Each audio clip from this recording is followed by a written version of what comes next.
नमस्कार। आज के इस वीडियो में हम विश्व के प्रमुख अंतर्राष्ट्रीय महासागरीय मार्गों का अध्ययन करेंगे। तो इसकी शुरुआत हम सबसे पहले करेंगे स्वेज नहर के साथ। स्वेज नहर भूमध्य सागर को लाल सागर से जोड़ती है। इन दोनों सागरों को मिलाने वाली नहर एक कृत्रिम नहर निकाली गई है। इसे स्वेज नहर के नाम से जाना जाता है। स्वेज नहर पर वर्तमान में कोई भी लॉक नहीं बनाया गया है। स्वेज नहर का बिल्कुल उत्तरी सिरा जो कि मिस्र देश में आता है, इसे पोर्ट सईद के नाम से जाना जाता है तथा दक्षिणी सिरे को पोर्ट स्वेज के नाम से जाना जाता है। इसी नहर में एक किनारा बीच में यमन देश के पास भी लगता है। तो यमन देश के पास जो किनारा है वहां पर एक खाड़ी है, इसे अदन की खाड़ी के नाम से जाना जाता है। यमन देश के किनारे स्वेज नहर जब गुजरती है तो उसके सिरे पर है अदन की खाड़ी। तो यह थी स्वेज नहर, जिसको बाद में बड़ा करके भारत के दक्षिण से भी गुजारा गया तथा अन्य देशों से होती हुई यह व्यापारिक मार्ग का निर्धारण करती है। तो यह है स्थिति स्वेज नहर की विश्व के मानचित्र में। स्वेज नहर के बाद हम अध्ययन करेंगे पनामा नहर का। इसी भूमध्य सागर से होती हुई, अटलांटिक सागर से होती हुई, मध्य अमेरिका से होते हुए यूएसए के पश्चिमी तट पर जाने वाली नहर पनामा नहर के नाम से जानी जाती है। एक बार पुनः हम देख लेते हैं। वहीं भूमध्य सागर से शुरू होती हुई, अटलांटिक सागर के अंदर से होती हुई, मध्य अमेरिका से होती संयुक्त राज्य अमेरिका के पश्चिमी तट को मिलाने वाली इस नहर को पनामा नहर के नाम से जाना जाता है।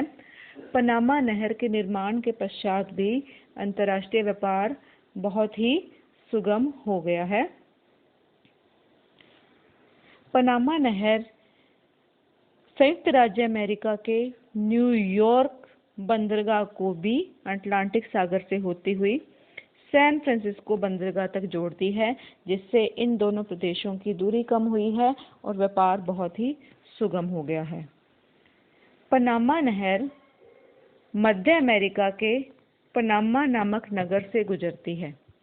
यह जो आयताकार आकृति में नगर दिखाई दे रहा है, यह पनामा नगर है और इसमें से होकर गुजरती है पनामा नहर तथा संयुक्त राज्य अमेरिका के सैन फ्रांसिस्को को जोड़ती है।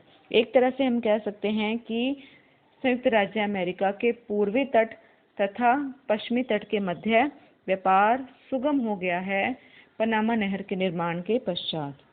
इसके पश्चात हम देखेंगे कि पनामा नहर पर 3 लॉक्स बनाए गए हैं। पहला है गातून लॉक, जो कि अटलांटिक सिरे पर है। दूसरा है पेड्रोमिकट लॉक, जो कि मध्य में है तथा मीराफ्लावर्स प्रशांत सागर में बनाया गया है। पूर्वी तट पर है गातून, मध्य में है पेड्रोमिकट तथा पश्चिम में है मीराफ्लावर्स। तो ये तीनों लॉक बनाए गए हैं पनामा नहर पर और यह है विश्व के मानचित्र में पनामा नहर की स्थिति। पनामा नहर के पश्चात हम अध्ययन करेंगे उत्तरी अटलांटिक मार्ग का। उत्तरी अटलांटिक मार्ग